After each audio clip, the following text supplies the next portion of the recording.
सुराईबारी gate पार करके आए ना आप लोग? सुराईबारी गेट पार होके आया?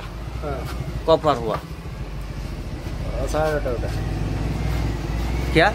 9:30 सुराईबारी गेट কয়টার সময় পার করছে? কবে? কালকে 9:30 কালকে 9:30 ওখানে পুলিশ ছিল না?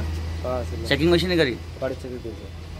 গাড়ি চেকিং হওয়ার পরে ওরা ধরতে পারছে না? না কি নাম আপনার? পারভেজ ইসলাম বলে। আপনার নাম? কিভাবে চেকিং করছিল ওরা? গাড়িতে দিয়ে দেখছেন লোহা তোহা দিয়ে? রড মারে চেক করবে। এরপরেও পাইছে না? স্যার আজকে যে এই অভিযানটা স্যার কোন সময় হয়েছে এবং কত টাকা মাল ধরেছে, কজনকে অ্যারেস্ট করেছে?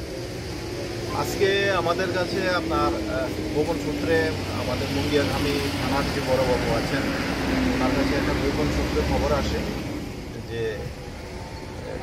আসামের দিক থেকে একটা গাড়ি আমাদের তেলিয়ামুড়ার দিকে NL01AF 6187 এটা টিপার ট্রাক এর দিকে আসছে এবং ট্রাকটার ভেতরে কন্ট্রাব্যান্ড আর্টিকেলস আছে। তো অ্যাকর্ডিংলি আমার বড়বাবু বিষয়টাকে আমাকে জানিয়েছেন, আমাদের অথরিটি এসপি স্যারকে জানিয়েছেন, পাশাপাশি তেলিয়ামুড়া যে এসডিএম স্যারকেও জানিয়েছেন, ইনফরমেশন দিয়েছেন এবং ওনাকে রিকোয়েস্ট করেছেন যে একজন এক্সিকিউটিভ ম্যাজিস্ট্রেট আমাদেরকে প্রোভাইড করার জন্য। আর আমাদের মুঙ্গিয়াগামী আপনার 41 মাইলে যে আমাদের একটা নাকা আছে, নাকা স্টাফদের অ্যালার্ট করা হয়েছে।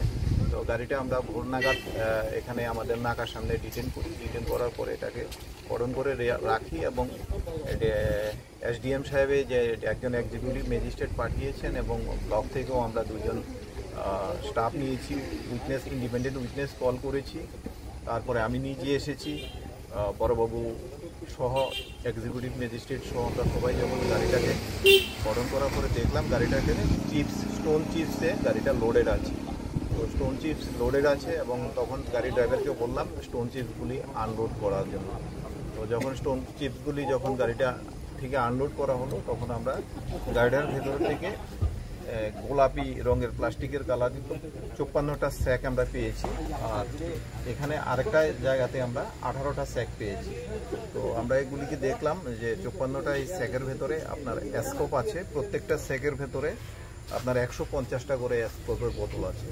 তো এখানে প্রায় 8100টি স্কোপের বোতল আছে। আর ফেন্সিডিলোর যে 18টা ওই দিকের যে 18টা আপনি দেখতে পাচ্ছেন সেই 18টার ভেতরে আপনার 100টা করে আছে। এখানে প্রায় 1800 মতো ফেন্সিডিল আছে, অর্থাৎ প্রায় 9900-র মতো মাল এখানে।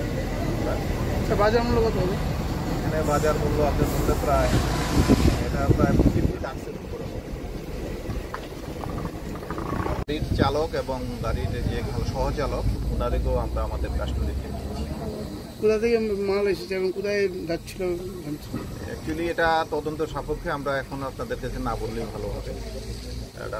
এটার তদন্তর বিষয় আছে, কিছুটা গোপনীয়তা রাখাটা দরকার আছে, কারণ প্রকৃত যে দোষী তাদেরকে যদি ধরতে হয় তাহলে আমাদের এই জায়গাটাতে একটু